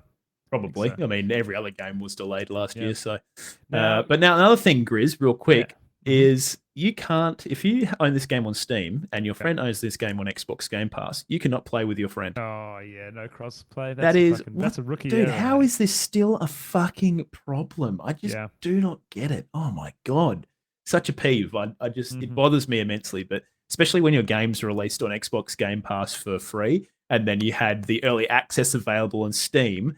Everyone who really wanted to play it would have gone to Steam, and then anyone who couldn't afford it in that moment would have just gotten on Xbox Game Pass. And a lot of people just can't play with their friends now because they just didn't bake that into the fucking server infrastructure. So I don't know. I just think that's such a fucking oversight, especially Xbox Game Pass these days. God, what do you think? Yeah, and you know what, Cap? Unfortunately, it is quite disappointing to me. I know that both you and I were really looking forward to this game releasing, and we talked about it a lot last year when it's coming out. So it is disappointing, but yeah, it is what it is, mate. Hey, second indie game that I want to talk about quickly. I know that we're running out of time, but I picked up this game, Cap. It is $7 on Steam, and it is called Brotato. Have you seen Brotato before? I think I've heard of it. Let me have a bit of a look. Tell me about it. It's fucking awesome, man. It is like, we talked about this, the Vampire Survivor thing that came out and just like had its own genre. This is a take on the Vampire Survivor thing, but you're a potato. And it is genuinely amazing. So you start off with like a selection of classes, and it's actually Matt, it's actually quite in depth. I'm watching a video and it's just this fucking potato with sunglasses on. It's got like 6 miniguns around him. Yeah, it's so good, dude. It's so good. There's all these different weapons you can get. And essentially what happens is it's after each round, it will spit up these cards in front of you and you can pick which ones you want. Some of them will be weapon cards. Some of them will be skills. But if you have 2 of the same weapon, you can upgrade it to the next tier. And then there's all these different types. You can have I think it's like primal weapons, which are like clubs and bats and stuff. And you get sets. So if you have a certain amount of one type of weapon, you'll get more to your max HP or you'll get more to elemental damage. So you got to kind of like think these things through as you're picking up your cards and going through a run. Very That's addicting. cool. Very addicting. I've got one successful run so far, which was, dude, all I did is I went this engineer class and I built like these turrets. And I just had turrets basically littered over the map and they did my bidding for me. And then I just got a move speed and I just like run around the map as they were gunning the enemies down. It was very cool. That's fucking cool. Well, the developer is called Blobfish and they have produced 3 games, Okay. all potato themed. Lost Potato, a minimalistic top-down roguelite. Space Gladiators. Ever dreamt of being a space potato? Now's your chance. Another 2D hand-drawn roguelite, and now Brotato, which is this arena shooter roguelite thing that is what based on the kind of vampire survivor thing. But yeah, it looks interesting. I got to be honest with you, Grizz. I actually have no interest in playing vampire survivor likes. Okay. But I enjoy watching other people play them, so it'll be a little there you Twitch viewing for me. But yeah, looks cool. It's I good think fun, mate. It's good fun. yeah. Like I say, you're definitely going to get a month of play, but it's only $7 caps, So I reckon it's maybe worth at least 25 hours.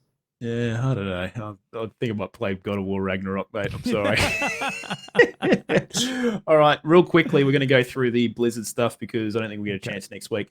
Pav's just gone blank as he finds out we're going through another main topic. But anyways, bad luck, Pav. You're stuck here for another 5 minutes. All right, so basically, Grizzly, World of Warcraft Classic, their co-lead has just left Blizzard of his own volition after Blizzard or ABK, the overarching company, has started to really enforce this policy where managers have to basically apply a bell curve to all of their employees that operate under them and apply a ranking to them. And you have to have a certain number of employees. You have a quota of employees that you have to mark as shit, basically. So that's the idea. They have to mark a certain number of employees as developing in their keywords, which basically means they don't get access to their benefits and stuff because they basically be marked as shit. Someone's always on the bottom of the DPS meters in WoW, Cap, so they must be adopting that to real life, which I just don't know if that's the way to go about it. Yeah, that is a bit shit though. Look, this is a I guess a HR thing that, what do they call it? Oh, there's a fucking word for it. Stack ranking, which first gained its widespread popularity after it was brought to General Electric Co. by then executive Jack Welch in the 1980s. It's since been criticized for pitting employees against one another and facilitating toxic environments, and has become less popular over the decade. Very interesting. Employee, the co-lead. Look, good on him for. Yeah, so his name is Brian Birming. And he basically said, I will happily come back to Blizzard if they decide to remove this policy. But in the meantime, he posted a big tweet and talked about the system. He was basically asked to not talk about it, but he posted a massive tell-all tweet. But yeah. Cap, I'm not going to lie, mate. I actually have been in this situation before with a previous employer where they had a very similar thing. They needed to keep people, they need to have a certain number of people in each job levels in the company I worked for. And it legitimately stopped my career progression. I was a graduate at the time, and I was trying to get off the graduate program, and their justification for not letting me off the graduate program was because they didn't have any more mid-level slots available at the company at the time. Yeah. I left that company for another one because I was like, well, I'm not a graduate. I need to get off the graduate program. So unfortunately, mate, it is, I think it's reasonably common. And well, I think because that sounds like a staffing thing, whereas this seems to be more of like you are ranked as a level 1 employee because you're so good, Grizz. You get your bonus for the year. Old mate Mike next door to you doesn't do the extra hours work a day because he has a family and wife and kids and needs to go home on time, and as such doesn't get as much work done as you, and doesn't have the same kind of work attention to detail or whatever. Maybe works just as hard as you, but that doesn't matter. So that person is going to be ranked as a level 2 employee and is now being marked as a developing employee. And as such, you don't get access to 5% of your yearly bonus until you get better at your job and come in and stay for an extra hour. I don't know if that's exactly how they do it, but well, according to this particular, what this Blizzard bloke has said, that's basically the gist of it. So it's literally ranking people. It's like, I don't know if you've watched The Office, Grizz, but there is literally a fucking episode where they decide who is going to get their office bonus for the year, and they rank people with beans. On their photos in the fucking conference room, and it just reminded me of that. And it is so fucking. I can only imagine what it's like to live in ABK land and just have this shit all the time. So, anyways, Blizzard. It's not really Blizzard. I think Brian Birmingham was kind of saying like this directive was above Mike Ybarra, who is the CEO, basically. CEO, well, he's just under CEO level, so he's like managing director, and then you've got Bobby Kotick above there and the board, and so he said it's above Mike Ybarra, so he has no say in this. It's basically come from corporate, and yeah, basically just shitty kind of corporate bullshit. So, anyways, I think this is just how it is, unfortunately, but it's just kind of gross. I don't know. It just sucks that this is the way we have to live. Just shit house, mate. Yeah. Anyways, there you go. Sort it out. Yep, there you go, Blizzard. All right, Grizz. Well, that's our main topics for the day. So there you fucking go. So, let's move into our quickfire topics. Now, as always, just want to thank our wonderful sponsor every week bringing this quickfire. DJ Francesco. There we go. DJ Francesco, you legend. Pav Cheers, is mate. On it. He's like, hurry Hell up, yeah. boys. Fuck's sake. Here you go. Have the stinger. Didn't even have to lead into it. All right. First one off the rank, Grizzly Gaming 86. The PlayStation Plus Essential free games have leaked early, Grizz, and holy fucking dooly, my friend. You're going to get the following games. Ollie Ollie World, which is a side-scrolling skateboard game that kind of looks a bit like Trials and, other such games. Mafia Definitive Edition, Evil Dead the Game, and Destiny 2 Beyond Light DLC. What? No. That's what's been leaked. Dang, man. That's actually pretty big. I'm going to be honest. Dude, the fact that they're releasing Destiny 2 Beyond Light for free on their Essentials this month is fucking out of control. Well, this is PlayStation going, fuck you, Xbox Game Pass. We're going to give Bungie stuff. Wait, is Beyond Light the new one? Yeah, Beyond Light's the new one, isn't it? No, Beyond Light's the new one. Or is that the old one? Sukai's got to tell us. But I'm pretty sure that's the new one. Am I an idiot? Or is that the old one? No, I think that's the old one. I thought this was way bigger than it actually was. No, no, it is 2020. I thought it was the new DLC. I thought this was huge news. It's fuck all. Don't worry, guys. Move along.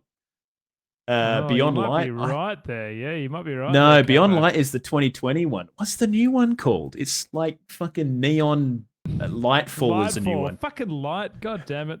God, what can they stop putting the word light in things and fucking confusing me? Jesus.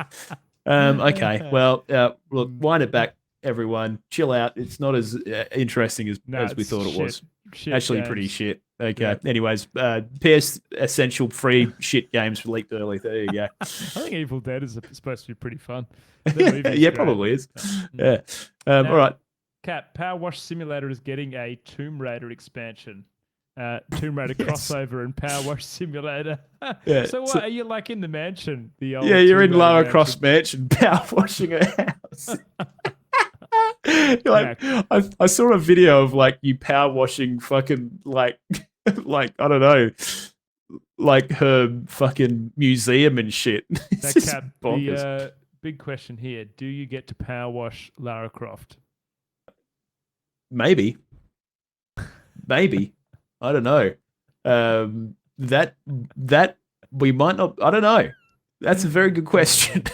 I'm sure there's plenty of things you can watch on reputable sites across the internet of that, Grizz, if you really want to see that. So Right. I don't know if you need Power Wash Simulator, but I think it already exists, that mini game. But yeah, so there you go. All right. Now, Grizzly, Dead Space, the remake. So that recently came out. Well, we didn't actually could have talked about it this week, but I actually want to give Dead Space a crack this week, and then we'll talk about it next week. But they've just released a new game plus mode for those of you that already have the game, which includes another suit level. So I believe the whole idea is that you upgrade your suit to like level 5 or something. So I think you can upgrade to level 6. It also has new enemies and a secret ending. You play New Game Plus. So there you go. Pretty cool. Freaking keel. Cap, Forspoken has come out and pretty much consumed my Twitter and TikTok feed for a good week. People laughing about the dialogue, and it looks like it's just a little bit average. Yeah, I mean, it just there's not really much to say. I just think it's pretty average. Pretty I average. think the combat's average, the story's average, the fucking game's just really average. I honestly think, Grizz, I am sticking to my guns on this. I reckon this game was a tech demo and they turned it into a video game and just couldn't really flesh it out properly. And it just, you know, we obviously had the story last week where people weren't getting review keys. And I think that literally was because the game was just fucking average and they didn't want people to know you what, beforehand. Cap, it needs a fucking melee attack. Trying to watch footage of that and like it's just too much. It's just too much sorcery. And mate, give them a sorcery melee attack because it's just like kind of like dodging around and I don't know. I haven't played it, so I probably can't even say that. But I felt like the bits that I watched, I felt like it needed something to make it a little bit more complex in the combat bit. So the Grizzly Gaming 86 final score is 0 to 10, no melee abilities. No melee abilities, yeah. So there you go. Very cool. All right, next on the list, Grizzly, SteamWorld. Now who's the freaking guys who make this freaking game? What is their name again? Thunderful Games. They own the SteamWorld IP, so they've created such masterpieces as SteamWorld Dig 1 and 2. They've made SteamWorld Heist. They also did SteamWorld Quest. But they just keep making new games in different genres that I didn't even know that they knew how to make games in these different genres. Anyways, they've just announced SteamWorld Build, which kind of looks like a more approachable Dwarf Fortress. This looks very fun. I like building sims like this. This looks kind of cool, mate. Explain to me what Dwarf Fortress is. Like, what is this doing? Oh, Dwarf Fortress is like this really cumbersome. It was that game that was like ASCII fucking. Oh yes. It was like an ASCII RTS thing but also simulatory where you're trying to tell people to do certain things and like mining and all this other shit and basically it's quite a scary game just in general because there's a lot of stuff to know and learn and it's kind of like RimWorld almost if you've ever played that game. But anyway, SteamWorld Build kind of looks like an RTS but it was definitely an RTS, but it kind of looks like it's maybe a more approachable Dwarf Fortress. It's got above and below ground building and it seems like it's also got like what was that game? Was it Dungeon Keeper elements? Anyways, it's kind of like art style's great, mate. Looks fantastic. Yeah, absolutely. They're sticking with the same old art style that they've been going, that robot kind of steampunk western kind of thing that they've had going for the longest time. But it looks really cool. Another fucking SteamWorld game in a genre that I didn't think that they knew how to build in. Oh, sorry, tower defense is the thing I was thinking of. It looks like it's got tower defense elements to it as well. So maybe a little bit of what was that zombie one? There was Frostpunk, which I think had similar kind of elements, and then there was the other one that Juz was playing for a while. Remember that one? Yeah, We Are Billions, I think. We Are Billions. So I think it might have some We Are Billions elements in there as well. So anyway, there you freaking go. Another SteamWorld game coming soon. Bright Games has been hacked, mate, and hackers are demanding $10 million to stop them from leaking the League of Legends source code.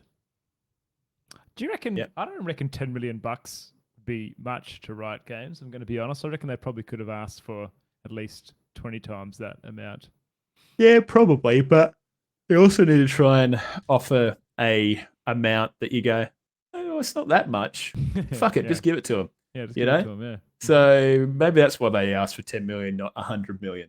Yeah. But yeah, I don't know.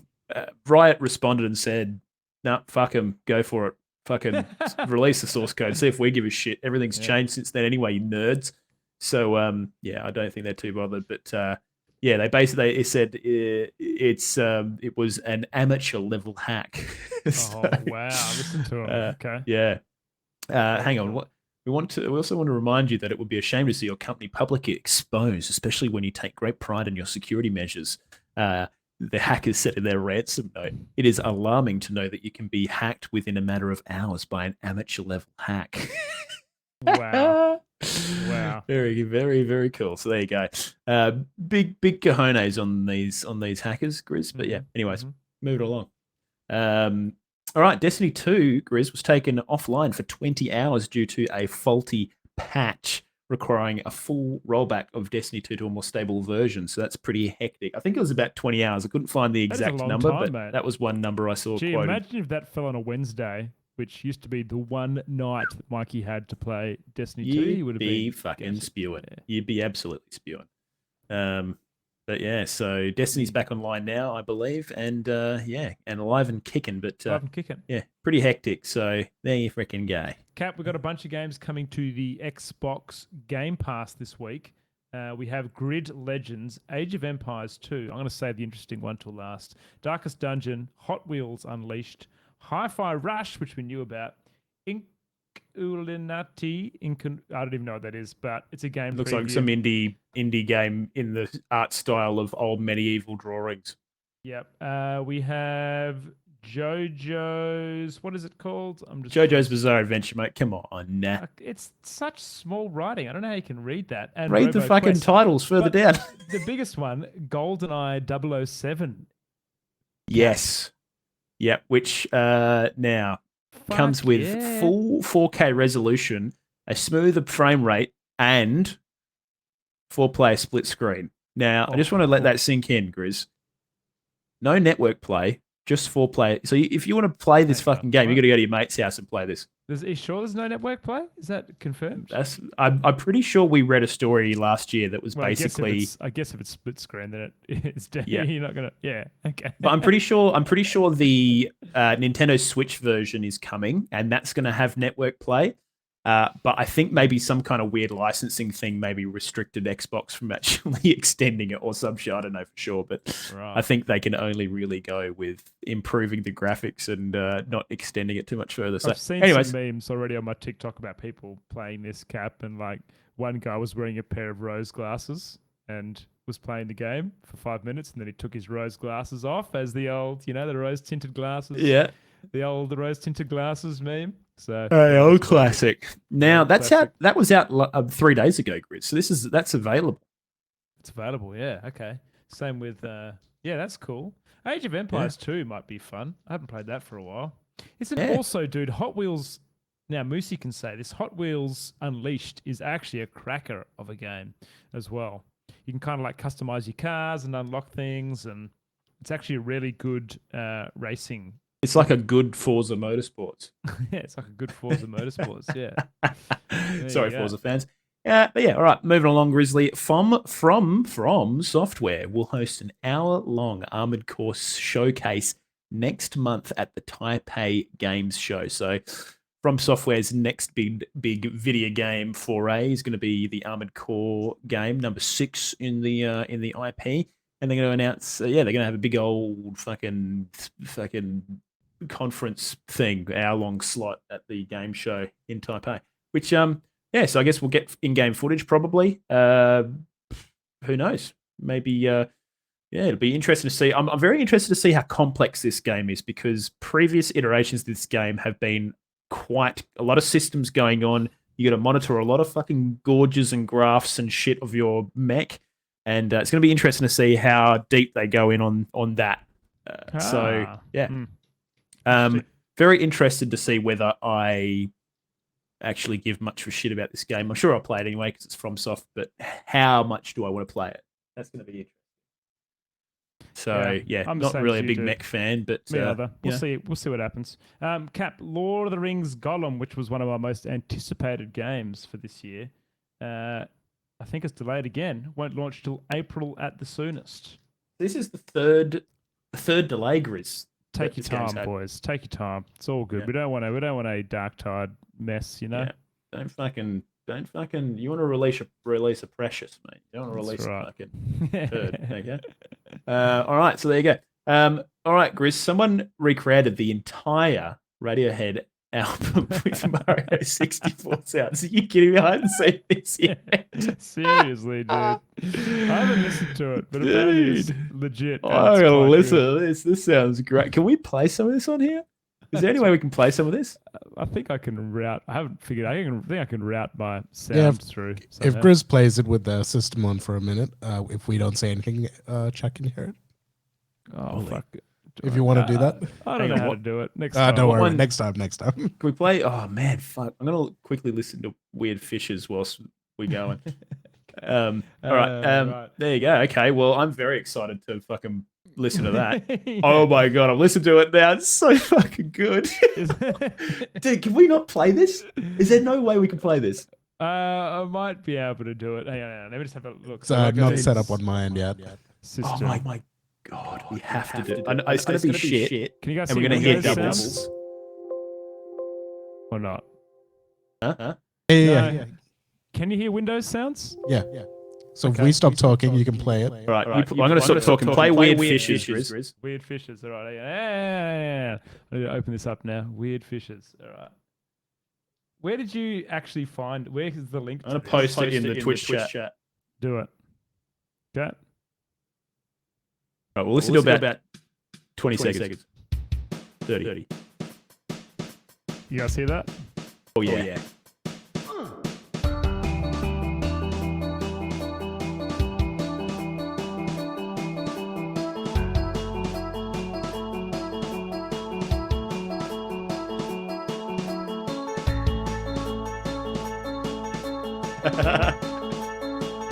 That's pretty good, dude.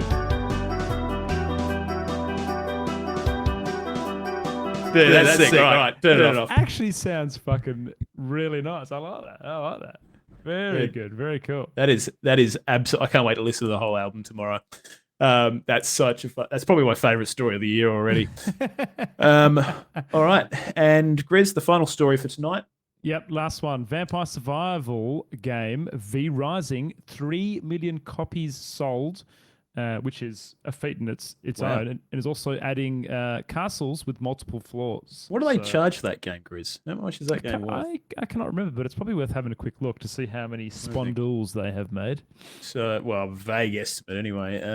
Hmm. Okay, it's being sold for $30. So, quick calculation here, Grizz, just off the top of my head. Yep. 30 times 3 million. $90 million. Wow. How big's the Bigger- team? I wonder how Dunno. big the V Rising studio team is. I thought it was quite a small one, wasn't it? V Rising? Those. Stunlock Studios. How big? Stunlock Studios number of employees. They got 31 employees that work for them. So, 31. Yeah. Sheesh. mate, they fucking live in La Vida Loca. Good on them. That's sick. All Pretty right. Well, Grizz, that's the fucking quick fire, and that is the episode. We've gone a little bit over time this time. We never do that. We never go over time. I don't know. I can't even tell you the last time we went over time on an episode. But yeah, Pav is crying into his hands. That's fine. Pav, you're going to be okay. It's going to be all right. I'm going to talk to you about it after the. Make sure you're okay after the episode. Yeah, all right, thanks, Cap. He's missed his hot date. He's fucking got it. He had a Tinder date lined up for 8:30. You should never line up Tinder dates after podcasts, but you never know how long this fucking thing's going to go for. But anyways, thank you so much for being here, listening to the content and consuming it. As always, everyone in the live chat right now, Caging Runt, Blindsided Moose, Owen Honey. What the fuck? Owen Honey, Hi, I haven't Honey. seen you in ages. Welcome. We've missed you. Andy. Straight Jacket Jim, Kamikaze Cracker. Who else we got in here? We had Hyena, Sukai, A bunch of other legends floating around. Appreciate you guys. As always, if you want to watch this episode live as we record, you can do so every Monday from 7 p.m. AWST at www.twitch.tv. Hang on, www.twitch.tv/Oceanic Gaming Radio. That's the URL. Go and follow the Twitch stream there. And Lush is in here as well. Welcome, mate. G'day, fucking legend. But yeah, so there you go. And if you want to consume it via podcast, you can do so every Tuesday morning, Australian Western Standard Time. It should be live. We're live on all podcasting platforms coming to you across the globe. So big one is if you know anyone that might like this show, please go and tell them. Share it on your socials. Share it in your Discord communities. Share it with I just want to say, whoever. we keep saying that, but that's because that is literally the most successful way to grow a podcast like this. So please do us a solid and just share it, even if you just share our post on Twitter. Also, reviewing the podcast on any podcasting platforms, we really appreciate that. Huge. Too. Mm-hmm. Yeah, just want to shout out to those that have reviewed the podcast already. We have seen it and we have noticed it. And we really appreciate it. We don't have time to read them out on podcast because we're already fucking squeezed enough into these fucking things. But we just want to say thank you big time. You guys fucking rock. Now, again, always thank you to our wonderful financial sponsors, our Patreons. You guys rock. You know who you are. And if you would like to become a Patreon and put a little bit of money aside to, your old mate's OGR podcast, you can do so at patreon.com/OGR show, I believe. If it's not that, just go to our link tree and have a bit of squiz there. Now, I think that's basically everything. Twitter. We got a Twitter and we post a poll every week. It comes on to you on the weekends and probably might indicate maybe one of the stories we have to talk about that week. So, anyways, you can follow us on twitter.com/Oceanic Gaming Radio. Is that right? I think that's right. Nailed it, Matt. No, it's /OGR show as well. Anyways, I think that's everything from me, everything from the boys. As always, thanks for being here. Appreciate you. And we'll see you next week for episode 46 of the Oceanic Gaming Radio podcast. Bloody appreciate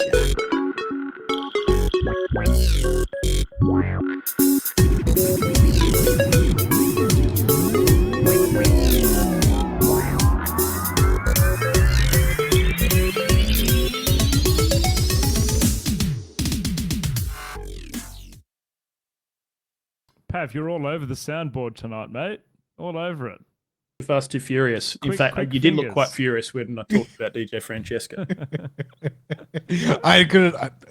We needed to get through it. I didn't want to delay anything anymore. You didn't want to play hard to get, hey? No. That's good, boys. Good fun. Yeah, great episode. All right. Did my mic quieten during the... I'm not sure what happened because you and Cap were the same levels on my side, and then by the end of the episode, when Kazi mentioned it, you were a few decibels lower. I'm not sure what happened. I'll have a listen to the episode. Maybe distance from Mike or something. Could have been something like that, yeah. I'm sure. actually having a look on my GoXLR. It looks like I might have dropped it today.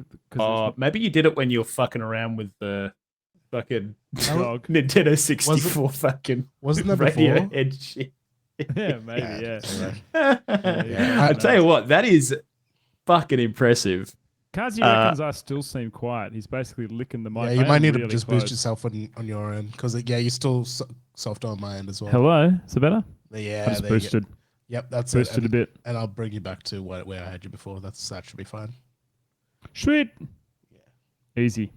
Easy boys. You have that little ringing noise in the background there. Do I? Test. Hello. Testicles. Testicles. Is that just me? That's Am really I the only loud one? now. Is it? Yeah, I don't know what you've done. Oh, fuck. I don't know, boys. Now we need a title, and we need a raid a target. title. About Xbox directly developing games. Oh, yeah. Sounds good. Yeah. That'll do. I don't have the energy to disagree. Yeah, I'm fucking really tired too. Xbox directly. Hey, I don't even know if we mentioned Elden Ring this podcast. We That's- I don't- didn't. We That Yes. might be the Yes, first you did. episode. You Did we? Yeah, advertising in Elden Ring. Oh yeah, I did. Yeah, yeah. When I Did you? talked- Yeah. Yeah, I What the talked fuck? about- I wasn't even listening. Yeah, Viagra and Elden Ring. Remember? Yeah, there you go. I thought you said Viagra in a different game. I think that- I Like, did- you said in Elder Scrolls. Yeah, you said it in Elder Scrolls, but I'm pretty sure I heard you say Elden Ring in for an ad. I don't know. I reckon. You know. Oh, we'll have to find out. listen back. We'll have to find out tomorrow when we re-listen. Yeah. All right. Well, what- yeah, I what- think Xbox directly developing games. That'll do. Okay. A lot of being- It's a play on words, Pav. Okay, because Xbox hosted the developer direct. No, I understand. Do you get it? I get it. It's pretty wasn't- long. I'm gonna say Yeah, it's no. pretty long fucking title. Yeah. All right. What do we want to call it then?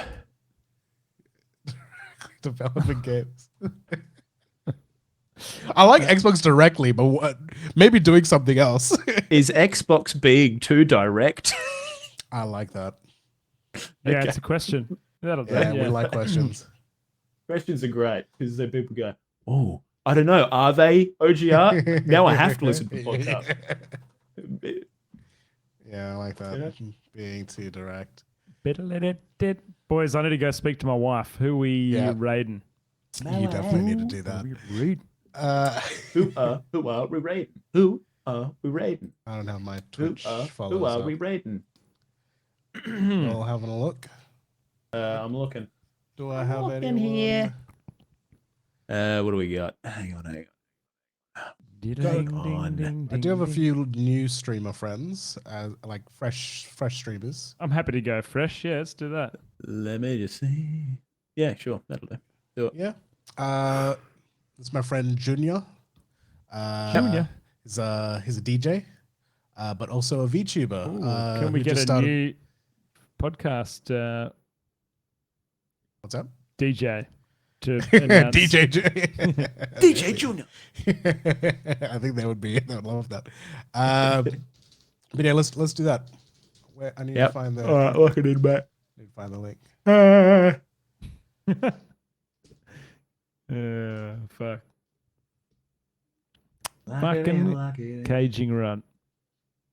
Who's raiding? Me or you guys? I'll do it. I just need to find the link. There it is. Copy. Pav's the current DJ?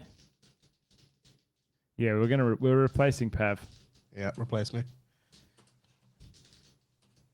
Poor Pav. My daughter last week, honey, asked, why doesn't Pav talk? It's not what I meant to do. But that was. I'm glad you mentioned that because I have been meaning to like hide my cam more often. So I did that more today. Nice work, Pav. All right, All right, guys. that's it. Adios, amigos. We'll see you all next time. Bye bye. Bye.